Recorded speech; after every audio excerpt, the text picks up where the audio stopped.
ओम नमः शिवाय। हर हर महादेव। आज की वीडियो में हम शुक्रवार त्रयोदशी व्रत कथा पढ़ेंगे। तो व्रत कथा पढ़ने के लिए हमने 1 लोटा जल लिया है। अपने हाथ में फूल और अक्षत लेकर के हम शुक्रवार त्रयोदशी की व्रत कथा पढ़ेंगे। शुक्रवार त्रयोदशी प्रदोष व्रत की पूजा विधि सोम प्रदोष के समान ही है। इसमें श्वेत रंग के खीर जैसे पदार्थ का सेवन करने का विशेष महत्व होता है।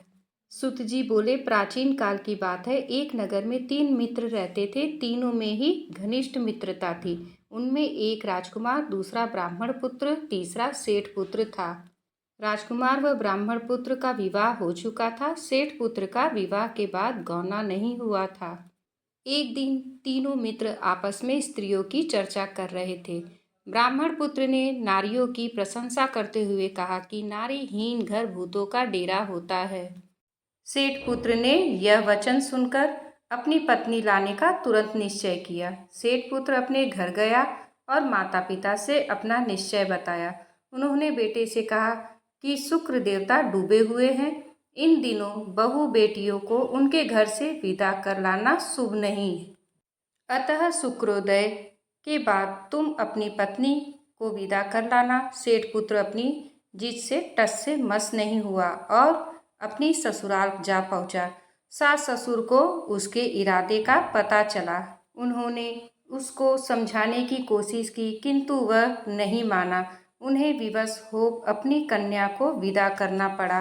ससुराल से विदा होकर पति पत्नी नगर से बाहर निकले ही थे कि उनकी बैलगाड़ी का पहिया टूट गया और एक बैल की टांग टूट गई।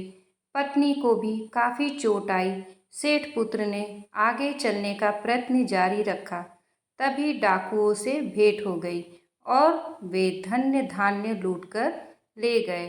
सेठ पुत्र पत्नी सहित रोता पीटता अपने घर पहुंचा। जाते ही उसे सांप ने डस लिया। उसके पिता ने वैद्यों को बुलाया। उन्होंने देखने के बाद घोषणा की कि सेठ पुत्र 3 दिन में मर जाएगा। उसी समय इस घटना का पता ब्राह्मण पुत्र को लगा। उसने सेठ से कहा कि आप अपनी लड़के को पत्नी सहित बहू के घर वापस भेज दो।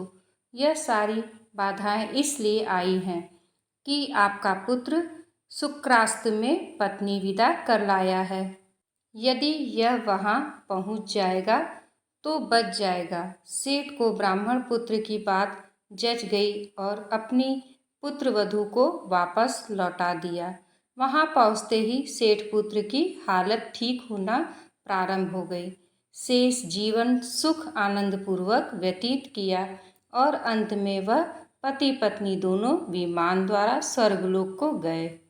कथा संपन्न होने के बाद हमने फूल और अक्षत भगवान को समर्पित कर दिए हैं और थोड़े से अक्षत हम जल के लोटे में डाल देंगे। आपको शुक्रवार त्रयोदशी की ये व्रत कथा आपको थोड़ी भी यूज़फुल हो तो प्लीज़ चैनल को लाइक करिएगा। हर हर महादेव।